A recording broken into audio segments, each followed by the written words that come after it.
ओडिशा रे मनरेगा श्रमिकों सर्वनिम्न मजूरी 300 टंका करने को दाबी कला बीजेपी मुखपात्र सज्जन शर्मा कहते ओडिशा तुलन में अन्य राज्य माने अधिक मजूरी देउछंती। ओडिशा निजक राजस्व बड़का राज्य भाव में घोषणा करि आछी, मात्र मनरेगा श्रमिकों मजूरी घोषणा कला बेले ताहा प्रतिफलित हेउना बरं श्रमिकों को कम मजूरी मिलुछि। ओडिशा सरकार मेसिन में काम करछंती, जेउंथि पई ओडिशा श्रमिक माने दादन खटिबा पई बाहर राज्य को जाउछंती। राज्य सरकार कर्म जोगाणरे विफल होइतिबा अभियोग करछंती मुखपात्र सज्जन शर्मा।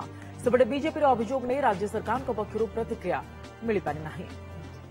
ओडिशा रो श्रमिक मानकु कम मजूरी दबा कारणरु मजूरी न मिलिबा कारणरु एठी श्रमिक मानक बदल रे मेसिन रो विनियोग हवा कारणरु ओडिशा रो श्रमिक माने अन्य राज्य रे दादन करछंती।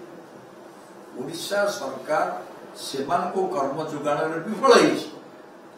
ओडिशा रे जो परिमाण कर्म जोगाण होछि ताठू बहु अधिक परिमाण रे अन्य राज्य मानक होछि।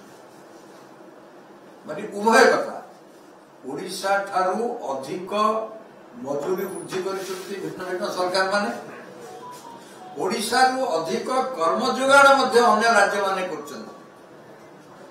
जेतेबेले कि आम सरकार कहते जे आमे सर्वाधिक राजस्व बड़का राज्य आमे कहूचु, आमे दाबी करूचु जे ओडिशा रो मनरेगा श्रमिक मानकर सर्वनिम्न मजूरी 300 टंका करा जाऊ।